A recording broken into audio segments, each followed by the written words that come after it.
Hello, welcome to this week's edition of Coach's Preview Show. I'm Jeremy Qualls. We're joined by the two head coaches of the Centennial Cougars and Independence Eagles, Matt Kreisky, Scott Blade. How are you guys doing today? Doing good. Fantastic. I know we're excited to be on the show today. Yeah. Big week, Region 6, 6A play between you two. This will be Independence's first region matchup for the year, and this will be your second. Right now you're tied for first with Brentwood in Region 6, 6A. Let's talk about Region 6, 6A for just a moment. Brentwood 2-0, 1-0 in region play. You guys are 1-1, 1-0 in region play. Franklin right now is 0-1. Ravenwood's also 0-1, and Indy and Dixon County have yet to play a region game. Tonight's matchup's big. Obviously 6 teams, only 4 can survive and advance at the end. What are your thoughts right now on Region 6, 6A play? It's tough. Like we were talking earlier, even our schedule, it's every week, there's not any off week. We were fortunate, no offense to the Clarksville teams last year, but we were fortunate to, we had a 3-game stretch where we played 3 Clarksville teams last year. We don't have that this year. It's a gauntlet. We have to stay healthy and survive. Some of our younger kids got to be ready to play at any moment. We got a lot of guys going both ways, so it's a tough region. Week in and week out, it's going to be tough. Coach Kreisky, you had both of you guys last year had super successful seasons, 11-2. I think you were the breakout surprise of the year. I don't think a lot of people knew how good Centennial could be. You came in, you went 11-2, got yourself in the quarters against Brentwood, which could have gone either way. Survivor of that faced Coach Blade and Indy in the semis. But you look at this year's schedule, like you said, outside of Region 6, 6A, your non-conference games. You have Cane Ridge, you have Riverdale with your brother. That'll be an interesting game, who just beat Franklin this past week. Hillsboro and Summit. None of those games right there are any cupcake games. No. Hendersonville last week, Yes. all these games, extremely tough games. Coach Blade, we talked a little bit last week on Coach's Preview Show about yours. Oakland, Hillsboro, CPA, Memphis East. Neither one of them. There's not. I mean, that's not a whole lot of easy, especially if you're trying to get some young guys some looks and try to get a little confidence going. Man, what do you do here? Yeah, we do the best we can. You're right. I think all of us in Williamson County have really solid schedules from top to bottom, and to make it fun for the fans to be a part of and experience. But it makes a challenge on us getting better each week. And like you said, trying to get the younger guys, trying to stay healthy, that's a huge thing. Trying to get the younger guys experience against tough competition. So it's been, it'll be tough throughout the year, but that's okay.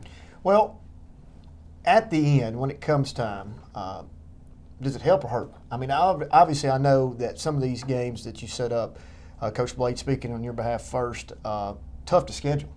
You came in with 2 years, and it's really, really tough to get anybody to play.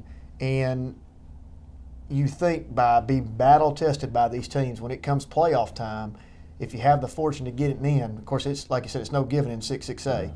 But if you get in, once you start playing those games outside the conference, it has to help. Well, that's one way of viewing it. The other part is, these are kids, these are young kids that need confidence.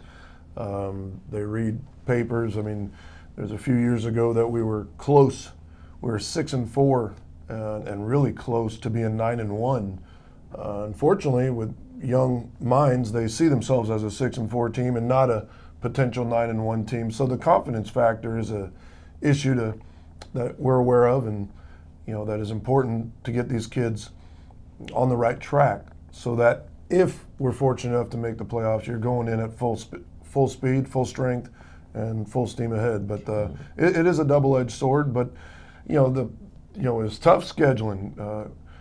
Matt can tell you the same thing. It's tough scheduling, and that's not just us. That's Coach Webb and Coach Crawford and Coach Coleman, all of us that had successful years last year. But that was last year and the year before. It's a new team. Both of us we all have new teams, and that's high school sports. So, anyways. It's tough. It's got good and it's good and it's bad, but we're just trying to get one step at a time here for sure. Two things. I know they're young, and it's tough for them to understand this. I did see something the other day that says no game has ever been won or lost on Twitter. You know, that's one thing that we fight consistently with your guys. You know, everybody wants to get out there. They want to start talking trash before the game's played. And then afterwards, you know, it's tough for those guys to understand. It's like you said, you're trying to get your team to believe and buy in, and then something's put on Twitter, well, your record is such and such, but they don't take into account who you've played and what's going on. So that's a whole nother layer to the issue. And, you know, it's difficult to fight that. But you also mentioned the coaches in Region 6-6A, and I think both of you would agree with me that top to bottom, I don't think there's a better collective group of coaches anywhere. I know that y'all are all friends. You respect each other. Obviously, you want to beat each other when it comes Friday night, but at the same time, the respect factor is there, and that adds an additional layer to just the difficulty in winning a game. Now you're going out there, you're going against, well, tonight I'm going against Scott Blade, and tomorrow night I'm going to go against Ron Crawford. The next night I'm going to be Donnie Whit. I mean, it's just, over and over and over. So that makes it another layer. Yes, you know they're all working hard on the weekend, so you're sitting there working too, and you're wondering what are they going to do? They got something. They're coming up with something. It's tough because, you know, everybody in this region, all the coaches work extremely hard. They all have great programs, and I was fortunate to come in last year. They all welcomed me in. Coach Blade, you know, talks to me frequently. He's I went our little rain game last year. I spent some time, 30 minutes, talking to him, and he's telling me some things. And, you know, me as a young coach, they helped me out. Speaking to Coach Crawford, this past Monday at JV game, you know, he could tell. I guess I was a little down after loss. You know, he just keep going, keep working. You know, you always got to keep working, keep getting better. There's no reason to sit around and pout about it. Just get better. That's a whole lot easier to do than say it. Yeah, right? You're right. But yeah, these guys are being young. They're just feeding you full of fake news is all they're doing. But you know, hey, we're going to do that. I'm just kidding. No, I think there is a genuine, you know, respect. Anytime we get together in a region meeting or our scheduling meeting last year, there's a respect because we all have our own challenges, and they're similar throughout our schools and our programs. So we face similar issues and things to overcome. And I think there is a camaraderie there. Will Hester and I have been friends for a while, and, you know, we'll exchange. I think there's several of us that have those issues. I've talked to Donnie about things. I've talked to Coach Crawford about things. I've talked to, at some point, all of us. Coach Coleman. Coach Coleman and I spent time Monday night at the JV game. So I think there's a healthy respect and understanding of what we all got to do to make the best program possible in similar situations. And I view that as a positive. You look at the SEC and the blueprint that they have on this. You know, they want to be the best in the conference. And I know y'all get sick and tired of me talking about the conference, but when you look at that collectively, we all want to be the best. We want to be a part of the best. Obviously, we're in direct competition with Rutherford County and their programs as well, and some others. But, you know, we want to be the best, and I would argue with anybody all night long about the fact that top to bottom, our guys are the best. And you added something there that I had forgotten about. You know, we're only on the horizon of Nolensville joining Region 6-6A before long, and they're, you know, once again, that will not be an easy game by any stretch of the imagination. It just adds to the depth of what we have. But Centennial lost last week to Hendersonville, very good team. Talk a little bit. You did beat Ravenwood in week 1, Coach Matt Daniels. Also, now you're no longer the rookie. Matt Daniels is new to the. Let's talk about Ravenwood game real quick. 26-23. Give us a little highs and lows about what happened during that game. We came out a little flat. I guess first game jitters. Again, we graduated, you know, 25 seniors from last year. We replaced probably the entire secondary and some guys defensively that were outstanding leaders for us. So we've had some guys had to step in some leadership roles on both sides of the ball. You know, so we got down 10-0, and you know, one thing, a positive coming out of that is you could tell in the kids' eyes they weren't going to quit, they weren't going to give up, they just kept fighting. We talked at halftime about coming together as a team, everybody being on the same page. They did that in the second half, and we were fortunate to come up with the victory against a very good Ravenwood team. Trey Carlton, 10 attempts for 88 yards rushing in that game. Tavion Fleming, 3 catches for 34 yards. Jariel Wilson, 4 touches for 63 yards. Pickens, 8 attempts, 91 yards. You kind of spread the wealth there amongst your running backs in week 1. Week 2, you came back with Hendersonville. Tavion Fleming caught 5 passes for 123 yards. Trey Stewart was 8 of 18 for 156. Jariel Wilson over the 100-yard mark this year, which you expect pretty much to see that every week. Trey Carlton, one of your younger guys. But when you look at things on the other side of the football, on the defensive side specifically, Tate and I talk about this quite frequently on some of the guys that you've lost. You alluded to the fact that you lost a lot of seniors. Eli Katina, Nick Bell, Clay Carter. Those are pretty hard things holes to fill. It is, and we got more guys this year playing both ways. Like you see, Zay Pickens, he's a sophomore, gets some carries. We would have probably told you June 1st of July that he'd be the starting tailback on the JV team. But you got Tavion, you got Jariel, you got Trey Carlton, both of them playing both ways. And Zay has stepped up and helped get them some rest, and he's got some good carries, and he's getting better each week. So as a sophomore, it's something you like to see. It's kind of tough throwing him in against Ravenwood, against Hendersonville, and against Indy. But like Coach said earlier, it is what it is, and we got to go with it. Well, it's baptism by fire, man. I mean, it's that's a good thing. I mean, at the end of the day, you want to win as many games as possible. But as the future moves on, you're going to have some guys that got some serious reps in a very meaningful game. Coach Blade, last week border battle, unbelievable atmosphere. Saw some good things. 19 of 36, 276 yards. Still sophomore quarterback, correct? Or junior. Pardon me. Junior year, first-year starter. Timing issues, maybe. That's going to be there before the year's over. Talk a little bit about T.J. Sheffield, good game as far as receiving six catches, 105 yards. Harold Arana, one of his better games, six catches for 101 yards. Just talk a little bit about, first off, talk about the difficulties of that game. Going to that game, always bullseye on you guys, right? And you've been that way since 3 years ago. Yeah. So every game is everybody else's Super Bowl, particularly the border battle game. So we're not going to dwell on the score. I'm just talking about it's a difficult thing for your kids to get up for. It is.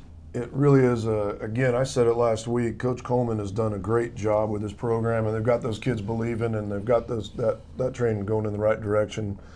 And the Summit was a great atmosphere for the fans and the kids to be a part of, and that's how all these games are going to be. And we expect, these are all rivalry games. So whether or not there's a target on our back, they're huge rivalry games. So there's a lot more at stake, and anybody can, come out on any particular week. But TJ had a great game for us, and Harold Arana, who I've been saying for weeks now, he's got he doesn't have the spotlight on him that some other guys have had, but he's really a consistent and tough player for us. We're really happy for him and look forward to seeing what he can do, moving ahead. Nate Cisco, we've had some snap issues, we've had some protection issues. We're working really hard to get those things corrected. We think if we can get some things corrected, and obviously the run game was abysmal, we have to get that thing corrected to take pressure off of Nate. Right. We've got too good a running back there to not get him out in open space and let him most importantly, take some of the pressure off of Nathan Cisco, so that he's got something we can, if the nerves are there, the timing's not there, we've got to be able to have a plan B. We didn't have that last week. We just got shut down the run game, which put a ton of pressure on Nathan. But, again, he's getting better each week. He's got the right attitude. Our kids have still, we worked hard this week. So it's not like, okay, we're I wouldn't think that you would give the week off. I understand that. No. So we're trying to find our identity. This senior class, going back a couple years, was not on the field on that 2015 team, and about half played, last year. So there's more guys getting looks that are really first-year starters. So we're trying to find our identity. It's not the team of 15 or the team of 16. We're trying to find what we do well, and all the while replacing a ton of good players. So, it's exciting to see. We're in a position that's unfamiliar to us, unfamiliar to me, but nonetheless, we're trying to get better and see if we can't get this thing going the right direction. Well, as if starting in 6A football is not enough, particularly at the quarterback position. there's this weighted pressure even more on Cisco to take over the reins of the most successful 6A program in the last 3 years, number one. Number two, replace the shoes of two guys that have both thrown for 3,000 yards. And then have everybody on top of that talking about it, constantly. And I'm sure that he's put some pressure on himself internally to try to match that when it's just difficult. You know it, I know it. The speed of the game going from snaps in JV to 6A big boy football is huge. You know that's a big difference. Yeah, it truly is. And so, like I said, and just mentioned the snaps, we've had some issues there that we're working hard on fixing. But yeah, you're right. It is this program comes with expectations. It comes with, from the fans, from our school, our community, from us, most importantly. And you wouldn't want that any different. And we don't want that any different. And we want to be in a position where we're, can create, talk, and be relevant. And so we're still. He's going to be fine. We've got other kids working. The guys are working hard.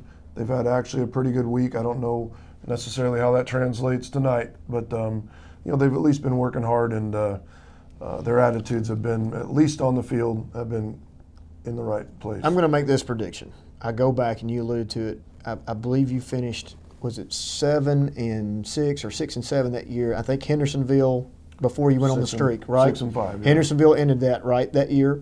Yeah. You were the team that nobody wanted to face. You kind of had some things that could have gone either way. I'm going to think, and I would like to think that you're going to be that before the end of the year. I'm going to give you that positive. Well, you can that pat on the back, buddy. That you so much more. Thank you. But I do think that it depends. Like I said, this is a fragile. The generation now, they're fragile, and they're right. There's a lot of things that go into place. People start grumbling. People get tired, or it's about avoiding the noise, avoiding anything else. And just staying true to us being the best team we can be, this team being the best team, and avoiding all the undue pressure and undue expectations, and just trying to get better each week. And if we do that, just like Coach, if we're just constantly moving forward, regardless of the record, we can make something positive out of this year. Coach Kreisky, right now, mentality-wise, you come in, you win a big game against Ravenwood, you get beat by Hendersonville. How easy or hard is it to bounce back, get the kids in the right frame of mind, and then when do you have to bounce back, you have to bounce back against Indy. So it's not always the easiest thing to do, but no, and I think that we're similar to his team in a lot of ways. This senior class did not play as much as sophomores. We had very few play as juniors. And again, the senior class last year left probably with, I think, the most winningest class in Centennial history. So losing a game with the team scoring 55 points on us, yes, they were down, but they came back this week. They've been practicing hard all week. Like you said, I think some kids are taking it a little bit more personal, saying, they don't want it to be this way. They want to win. They want to continue the tradition, what started. And so we just got to worry, like with him, we got to worry about us. We got to get better each week, and hopefully by playoff time we're ready. And you will be. I mean, you don't have any choice if you run this schedule like this. I do want to ask your brother's head coach at Riverdale. Unfortunate situation this past week, this Friday night. Do we have an update on the players? Is he doing well? He's doing well. I know he had surgery and all that, but he's doing okay? Yes, I actually, Saturday when we were working, I sent my brother a message to send me Christian's number. So I got Christian's number.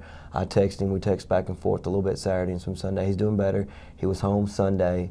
So he's being very positive. So he's a great kid. I told him, I feel like he's part of our family just because my brother coaching at Riverdale. I've got to know him the past couple of years. Young man has a bright future. I have no doubt in my mind he's going to be successful in whatever he decides to do. Well, we wish him the best of luck too, because that's as unfortunate as it can be to be a senior, specifically for a good team and be a quarterback at that. Talk about real quick a little update on some Eagles that have gone on to the next level. Coach Blade, I know that Andrew Bunch is at Nebraska. Hines is at UT. That's your former two quarterbacks that we spoke of. Landon Guidry's at Mississippi State. And I'm sure that you've got a boatload of other kids that are in between all of that. That's just the three that came to mind right now. College football is setting to start this week. What do we know so far? Well, Rashawn Golden is of course. safety over there at UT. That was before my time. I'm sorry. I should have thought of that. Yeah, he's a good one. He's a good dude. He's real good. And we look forward to watching him. We expect a big year for him. I know he does as well. Nate Johnson's at Michigan. How can I miss that, right? I've missed a bunch. So it's his second year.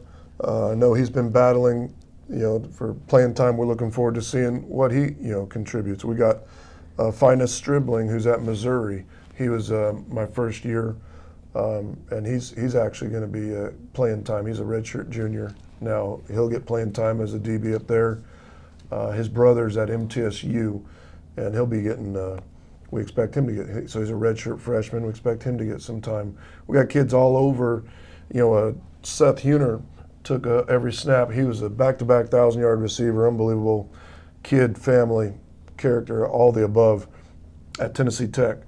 So we think he's starting up there as a slot receiver. He played every snap last week at in their last scrimmage.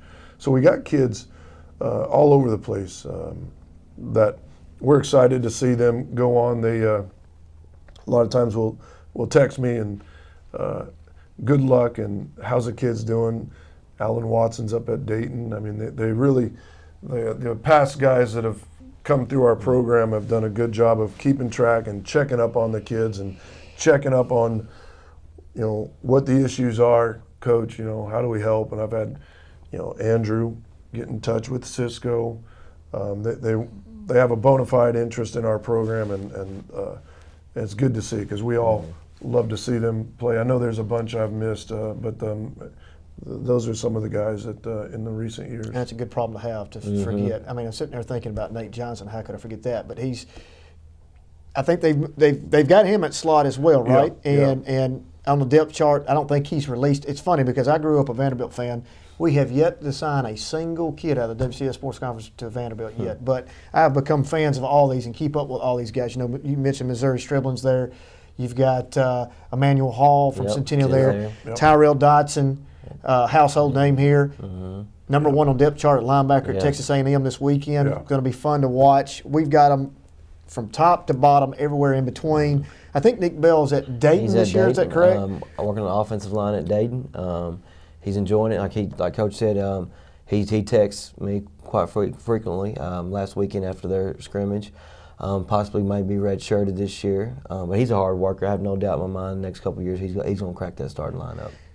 We've got three at Mizzou. When we speak of Stribling and Emmanuel Hall, and then Corey Fontoni and he's on a lot of watch lists right now for top kicker in the country. We got the Van Jefferson at Ole Miss. Van Jefferson at Ole Miss right now. Players. He's I think you both agree that Van and probably Tyrell both will be playing on Sundays. Yeah. Yes. Not and Rashawn as well. Yeah. Galden. I mean, all these guys are going to have a chance at the elite level of making money, and I know that they're going to be sending you paychecks for thanking you for their services throughout their careers. It's a lot of fun for that. You alluded to something that's pretty interesting. How often do you try to bring these guys in? You want this to be – they're such good role models. And everybody has faced adversity in life. Right now you're talking about, hey, well, let's get in touch with Cisco. We're a little bit down right now, but things are going to be okay.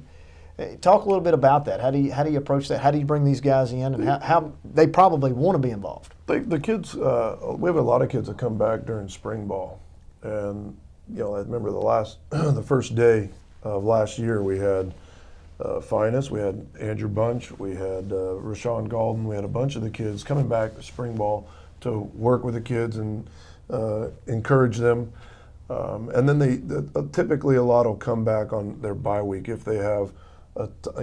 They'll show up at a game. They have a bye week, especially the local guys like Rashawn or Finest,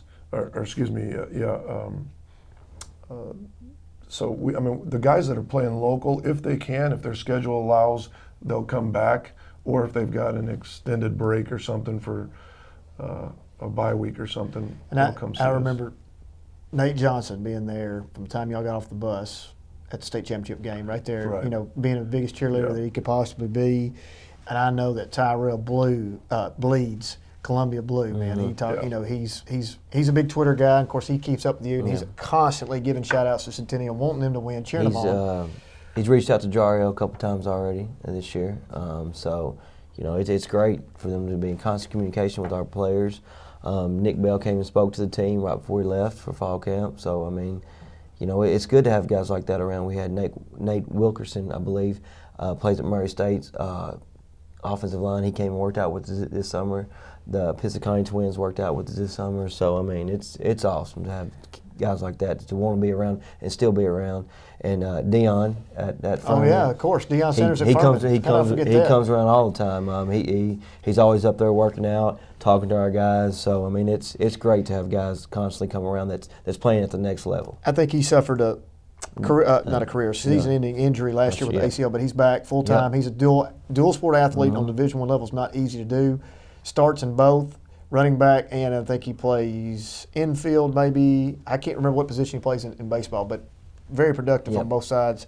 But it has to be very fulfilling from you guys. I know, being a former coach, that I've never had anybody go to the professional level, but I've had some play some college, but not at the level that you guys have had. That, number one, they're high character. Number two, they still want to be involved in the program, and that's something that's, you know, that's always a great asset to have. All right, we got 2 minutes, guys.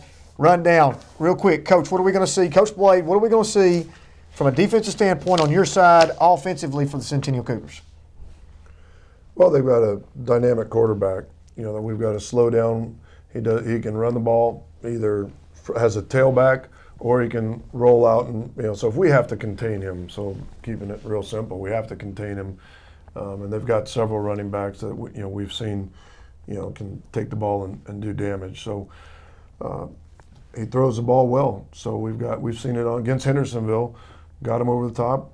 I mean, they didn't both games. You know, they came back against the Ravenwood and against Hendersonville, who jumped on them early. They kept fighting, so that shows a sign of a great coach and a program that's still invested in being the best they can be. So we know that, you know, we got our hands full. We haven't stopped anybody right now, running or throwing. So for us, we've got to, number one, contain the quarterback, keep him inside. Try and squeeze everything in down as tight as we can, and you know, we've got to get some turnovers. Coach Kreisky, 30 seconds, keys to winning.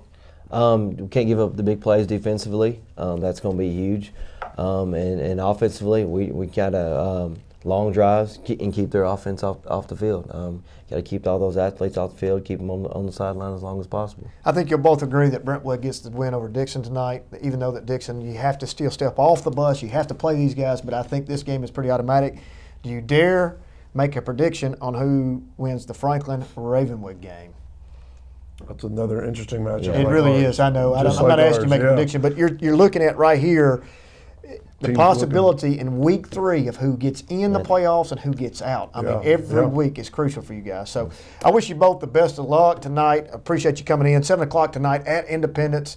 Kickoff between the Centennial Cougars and Independence Eagles in Region 6, 6A play. We'll see you next time.